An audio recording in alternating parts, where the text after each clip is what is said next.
नागपुर झिंगाबाई टाकली के जमात इस्लामी की जानिब से हिंदू मुस्लिम एकता कार्यक्रम लिया गया है, जिसमें बड़ी तादाद में सभी धर्मों के लोग शामिल हुए। आप देख रहे हैं ओशियन न्यूज चैनल।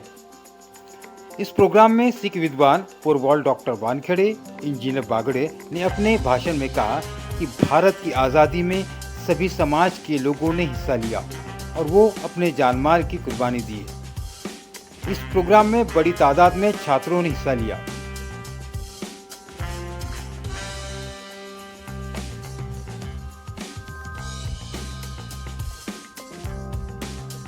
लेकिन आप उसी खुदा के बंदे हैं, आप उसी खुदा के बेटे हैं जिसने ये दुनिया बनाई है।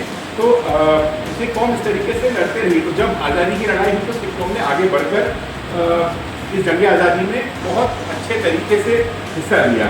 गदर की तहरीक के बारे में मैं बात कर चुका हूँ कि गदर में तो पूरे का पूरा कॉन्ट्रीब्यूशन सिख कम्युनिटी का था। शहीद आज़म भगत सिंह का नाम अगर मैं नहीं लूँगा आज इस मौके पर तो गुस्ताखी होगी हमारे इनकलाब की और हमारी तारीख के साथ। शहीद आज़म भगत सिंह ने जब इनकलाब की आवाज़ बुलंद की और जब नारा दिया इनकलाब जिंदाबाद का, नारा उनका नहीं था लेकिन उन्होंने नारा देश को दिया, पूरे हिंदुस्तान में गूंज उठा। आप देख के हैरान होंगे। मैं उर्दू पढ़ाता हूँ, मैं उर्दू का एक फ्री उर्दू क्लासेस लेता हूँ जहाँ पर अलग अलग कम्युनिटीज़ के लोग अलग अलग कम्युनिटी के लोग आकर उर्दू सीखते हैं। और उर्दू जब सीखते हैं, भाषा जब सीखते हैं, तो मैं हमेशा कहता हूँ कि ज़बान दूरियाँ मिटाती है और एक दूसरे को समझने का मौका देती है। उर्दू ज़बान से भी यही होता है। लोग वहाँ आते हैं तो उसके बाद उनको समझ में आने लगता है कि हमारी सांस्कृतिक धरोहर कितनी विशाल है।